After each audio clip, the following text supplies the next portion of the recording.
미국이 이렇게 넓은지 몰랐습니다. 48개 주를 돌면서 전국에 있는 국립공원 위를 날았고요. 코로나 완화를 위한 미국 48개 주 의료 수송 및 캠페인이었습니다. 저희 비행기는 GPS가 달려 있습니다. 근데 그 GPS가 갑자기 아무것도 뜨지 않는 거예요. 비행기가 길을 잃어버렸습니다.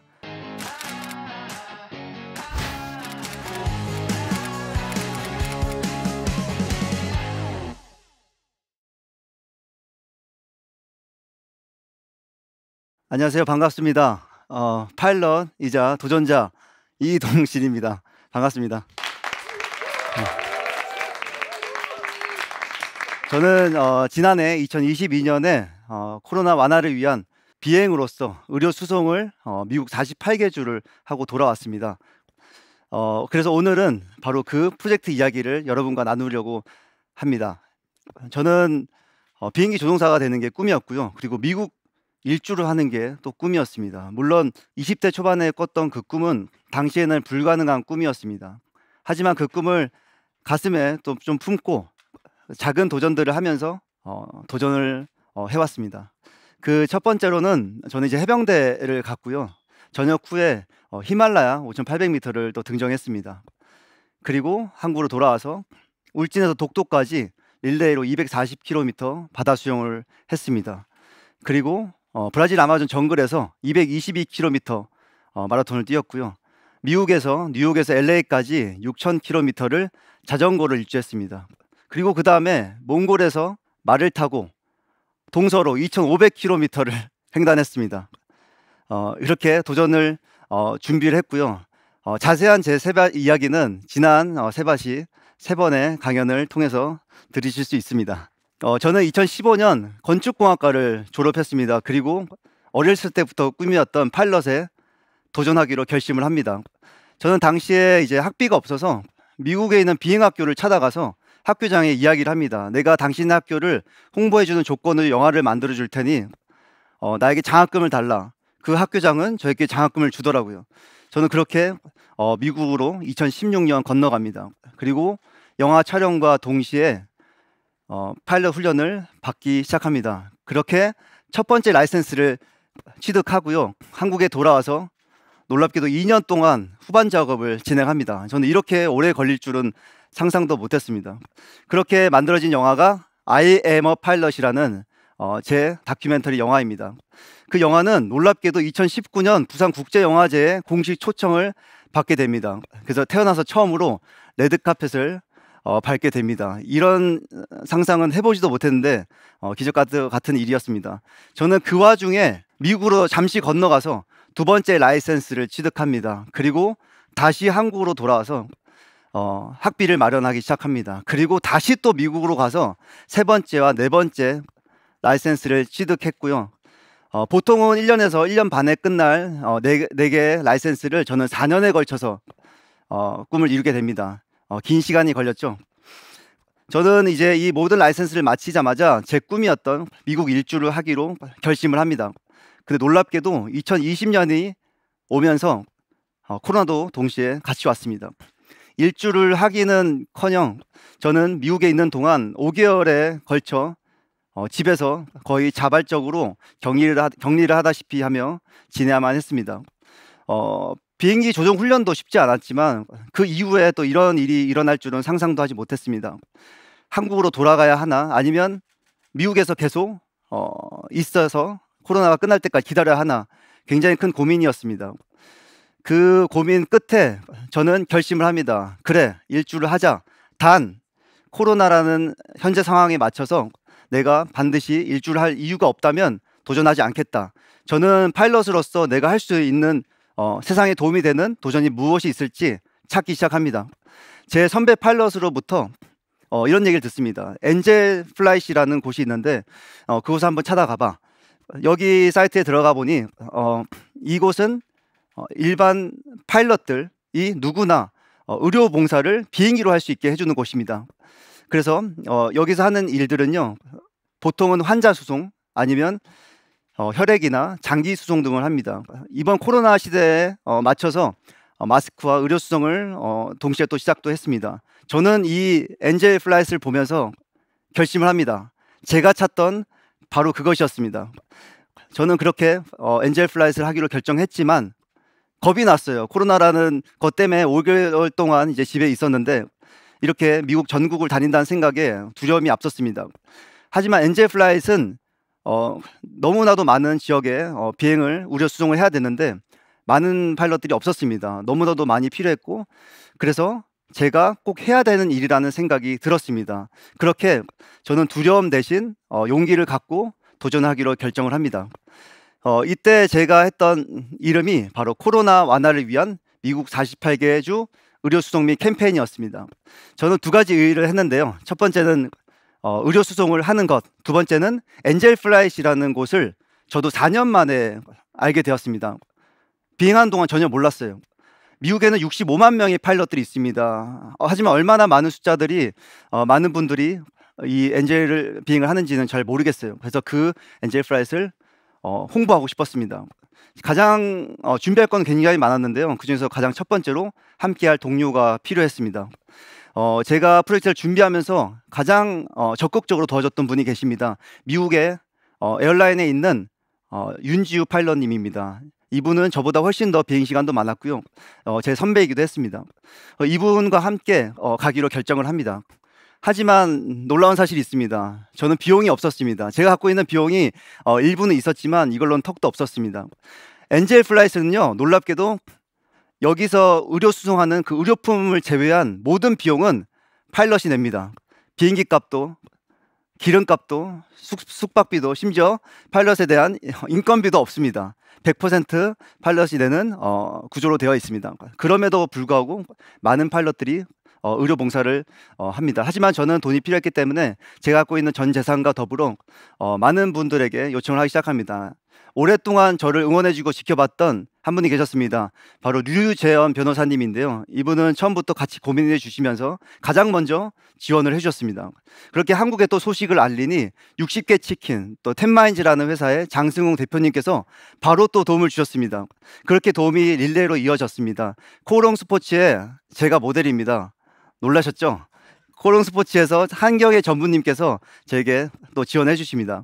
그리고 파파 레시피라는 또 브랜드에서 김한균 대표님이 또 지원해 주셨고요. 심지어 이분은 제가 한 번도 뵙지 못했던 분이었습니다. 박용웅 이사님, 그리고 기업교육 채널 PNF의 고은우 대표님, 그리고 마지막으로 제 선배이자 우상인 오연호 파일럿님께서 적극적으로 도와주셨습니다. 그렇게 저는 비용을 마련했고 그리고 이 엔젤 플라잇에서 심지어 홍보를 많이 해주기로 이야기하셨습니다. 어떤 분은 이 이야기를 듣고는 LA에서 본인의 비행기를 끌고 와서 내 비행기를 빌려주겠다라고 하시기도 했습니다. 이 외에도 정말 많은 분들이 도움을 주셨습니다. 이 자리를 빌어서 정말 감사 인사를 드립니다. 네, 고맙습니다. 이 프로젝트는 아까 말씀드린 대로 두 가지의 의료 수송과 엔젤 플라잇 홍보를 하기로 했습니다. 그렇게 저희는 2020년 8월 9일 날 미국 캘리포니아 샌디에고에 있는 몽고메리 공항에서 첫 출발합니다. 저희는 시기가 시기인 만큼 안전을 최우선으로 선택을 했고요. 어떤 일이 만약에 발생한다면 이 비행을 중단해도 좋다라는 결정을 하고 출발합니다. 가장 처음으로는 저희는 북쪽 로키 산맥 쪽으로 비행을 합니다. 제가 평소에 하던 비행 지역과는 완전히 다른 곳이었기 때문에 사실 굉장히 낯설기도 하고 걱정도 됐던 것이 사실입니다. 놀랍게도 며칠이 지나니 어느새 안정이 됐고 또 안전한 비행을 즐기고 있는 제 자신을 발견하게 됩니다. 미국이 이렇게 넓은지 몰랐습니다. 48개 주를 돌면서 전국에 있는 국립공원 위를 날았고요. 그리고 라스베가스 위 이런 도심지들, 뉴욕에 있는 허드슨강, 그리고 나야가라 폭포, 그리고 그랜드 캐년 이런 도심지를 비행하기도 했습니다. 근데 놀랍게도 비행하면서 좋은 순간만 있었던 건 아닙니다. 위기의 순간이 왔었는데요. 비행을 하다 보면 저희 비행기는 GPS가 달려 있습니다. 근데 그 GPS가 갑자기 아무것도 뜨지 않는 거예요. 비행기가 길을 잃어버렸습니다. 물론 저희가 백업으로 있는 GPS가 여러 개 있기 때문에 문제는 없습니다. 뿐만 아니라 비행을 하다가 계기가 이상이 생겨서 계기판이 문제가 생겨서 긴급 착륙하기도 했고요. 고도계가 저희가 있습니다. 고도를 알려주는 장치가 있는데 산과 부딪힐 때쯤에 고도를 소리로 알려줍니다. 근데 정말 높은 고도에서 아무 문제가 없었는데 경보음이 울리기 시작했어요. 엄청나게 긴장을 했습니다. 다행히 그것도 해결했고요. 전기 시스템에 또 문제가 생겨서 4일 동안 저희는 정비를 하기도 했습니다. 뿐만 아닙니다. 저 라스베가스에 그 당시 가장 더웠던 날은 46도였어요. 놀라운 사실은 이 비행기에는 에어컨이 안 된다는 사실입니다. 그래서 저희는 그 더위에 에어컨이 안 된 채로 물을 머리와 몸에 뿌려가면서 비행을 합니다. 그리고 또 이제 외부에서 밥 먹기가 좀 많이 두렵고 또 껄끄러워서 최대한 많은 인스턴트 조리할 수 있는 음식들을 가지고 갔어요. 그리고 놀랍게도 그것을 먹고 식중독에 걸립니다. 하루 동안 정신을 못 차렸어요. 이것뿐만 아닙니다. 물론 코로나임에도 불구하고 이런 프로젝트를 하지만 정말 조심했어요. 너무너무 무서웠습니다. 그래서 정말 조심한 그런 것들 때문에 스트레스가 많이 쌓이고 긴장감이 많이 쌓이고 또 매일 새로운 지역을 비행하고 새로운 곳에서 또 잠을 잔다는 건 여러 가지로 신경을 많이 쓰는 부분입니다. 그런 이유 때문에 살도 정말 많이 빠지고요. 그리고 체력적으로도 굉장히 많이 힘들었던 것들이 있었습니다. 그렇게 위기의 순간들도 있었지만 제가 왜 파일럿이 돼야 됐는지를 깨닫게 되는 순간들도 있었습니다. 뭐냐면 바로 혈액 수송할 때였습니다. 저희는 그 아주 시골 공항에서 혈액을 받아서 샌버라디노라는 공항으로 혈액을 수송했습니다. 그날은 비행 일주 전체 중에 가장 더운 날이었는데요. 그때 더웠는지도 기억을 못할 정도로 이 혈액을 정말 빠르게 수송해야 되겠다라는 생각만 가지고 그 공항에 내렸습니다. 공항에 도착하자마자 그 담당자가 그 혈액을 받고 고맙다는 인사와 함께 이렇게 사라졌습니다. 제가 그때 당시에 뭐 300시간을 넘는 비행을 했었는데 이 짧은 1시간도 안 되는 이 비행에 한 명의 생명을 살렸습니다. 저는 제가 비행을 하면서 어느 순간 익숙해지기도 하고 편안해지기도 한다는 생각을 들었었는데 이렇게 가슴이 벅차고 내가 왜 파일럿이 되어야 했는지를 깨닫게 하는 순간은 이때가 처음이 아니었나 싶습니다. 그렇게 그 감동을 정말 온몸으로 느끼면서 혈액 수송을 마쳤고요. 그 다음에 또 다른 일화가 있습니다. 저희가 마스크 수송을 할 때 그 인디애나주에 먼시 공항이라는 곳이 있습니다. 거기 아침 일찍 마스크를 트럭으로 끌고 오는데요. 그걸 기다리기 위해서 대기하고 있었습니다. 그 옆에 몇 명의 엔젤 파일럿들이 동일하게 기다리고 있었어요. 눈인사도 하고요. 근데 이제 마스크를 트럭에서 내리는 순간 거기 있던 모든 비행기들에서 파일럿들이 내리기 시작합니다. 알고 보니 거기 있던 세워져 있던 모든 비행기들의 파일럿들이 의료 봉사자들이었어요. 저는 아주 소수의 파일럿들만 이 봉사를 한다고 생각했었습니다. 마치 어벤져스의 팀의 일원이 된 것 같은 착각을 느낄 정도로 정말 벅찬 순간이었습니다. 결과적으로 이 프로젝트는요 2020년 7월 한 달 동안 준비를 했고 그리고 8월 9일부터 9월 27일까지 48개 주 58개 도시 14,755km를 날면서 의료수송과 캠페인을 안전하게 완성할 수 있었습니다. 네, 감사합니다. 제가 도전을 할 수 있었던 이유는 저는 지키는 철칙이 있습니다. 무엇이냐면 놀랍게도 안전입니다. 저는 도전할 때마다 저만의 개인적인 최소한의 안전 수칙을 확보했습니다. 그렇기 때문에 도전할 때 저는 내일이 있을 수 있었습니다. 도전할 때 준비하지 않으면 큰 사고가 발생합니다. 저는 이 목숨을 걸고 도전하는 것이 아니라 내일을 위해서 도전했던 것이기 때문에 항상 그 최소한의 안전 수칙을 확보하려고 노력했고요. 이번에도 역시 그런 안전을 많이 확보했습니다. 제가 이렇게 아무리 확보를 해도 오지를 다니면서 어떻게 안전이 확보되냐라고 할 수 있습니다. 저는 최소한의 기준과 더불어 강력한 에너지 그리고 강력한 힘인 바로 동료들이 있었습니다. 브라질 아마존 정글을 할 때는요 아마존 군인들이 같이 다녔고요.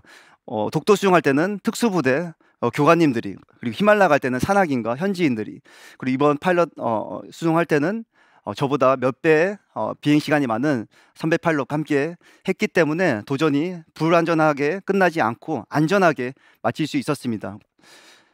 2006년부터 저는 한계를 넘는 도전을 해왔습니다. 첫 번째 도전부터 이번 미국 일주까지 15년 동안 저는 도전을 해왔습니다. 이 도전하는 동안에 제가 어떤 환경적으로 좋아서 또 여력이 돼서 도전했던 적은 한 번도 없었습니다. 오히려 저희 가능할까? 야 저걸 왜 하냐? 할 수 있겠어? 라는 순간에 그 꿈의 한계를 정하지 않고 도전을 했기 때문에 계속해서 준비를 했고 결국은 오랜 시간이 걸렸지만 해낼 수 있었던 것 같습니다. 저는 이제 이번에 이 도전을 끝으로 제 인생의 1막을 마무리하려고 합니다. 15년 동안의 제 과거의 도전 이야기는 이제 과거의 이야기가 됐습니다. 어제의 이야기가 오늘과 내일의 도전 이야기가 될 수 없다고 저는 생각합니다. 이제 저는 2막의 도전을 시작합니다. 바로 그 도전은 현실을 뛰어넘는 도전입니다. 그중 하나로 저는 작은 항공사를 차리는 꿈을 갖고 있습니다. 두 번째로는 제가 정말 많은 도움을 받아왔어요. 제가 받은 것 이상으로 더 많은 사람들의 꿈에 날개를 달아줄 수 있는 비영리 재단을 설립하려고 합니다. 그리고 세 번째는 100개국 세계 일주를 하려고 합니다. 아직 준비된 건 없지만 분명히 해내지 않을까 저는 생각합니다. 마지막으로 여러분들께 드리고 싶은 이야기가 있습니다. 저는 5개월 동안 미국에 있었음에도 불구하고 꿈 앞에서 아무것도 하지 못하고 낙담만 하며 집안에 있었습니다. 그때 필요했던 건 더 큰 용기였고 제가 도전을 꼭 해야 되는 명분이었습니다. 코로나가 왔기 때문에 저는 엔젤 플라이스를 알게 되었습니다. 그렇기 때문에 제 도전의 마지막 이 프로젝트를 더 의미 있고 가치 있게 보낼 수 있었습니다. 코로나 시대가 아직까지 이어지고 있습니다. 몸과 마음이 여전히 힘든 게 사실입니다. 그럼에도 불구하고 지켜야 될 게 있다고 생각합니다. 저는 꿈의 한계를 정하지 않으셨으면 좋겠습니다. 우리가 보는 현실이 내 꿈의 한계가 될 필요는 없다고 생각합니다. 그리고 아무리 오랜 시간이 걸려도 반드시 이루어진다고 생각합니다. 지금 보시는 사진은 10년 전 제가 미국에서 2011년 자전거 여행 다닐 때 찍었던 사진입니다. 그때 당시부터 꿈을 품었어요. 미국 일주를 비행기로 하겠다. 아직 그때 비행기 라이센스도 없을 때였습니다. 그리고 2020년 10년 만에 저는 48개 주를 일주하게 되었습니다. 저는 이제 꿈을 믿습니다. 그리고 제 한계가 없다는 것을 믿습니다. 물론 어려운 순간이 찾아오지만요. 그때 할 수 있는 건 버틴다고 생각합니다. 그리고 그러다 보면 놀라운 것은 어느새 꿈이 제 앞에 다가와 있다는 것입니다. 미국 일주를 한다고 했을 때, 심지어 파일럿이 되기도 전에 한다고 했을 때 파일럿 선배들은 어떤 생각을 했을까요? 제가 지금 돌이켜 봤을 때 정말 말도 안 되는 것입니다.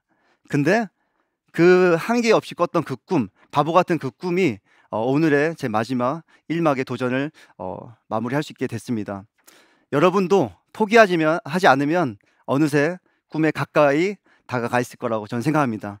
어려운 시기지만 여러분의 가슴속 그 꿈을, 오늘의 꿈을 절대 잊지 말고 계속해서 꿈꾸시길 진심으로 응원하겠습니다. 이상으로 강연을 마치겠습니다. 감사합니다.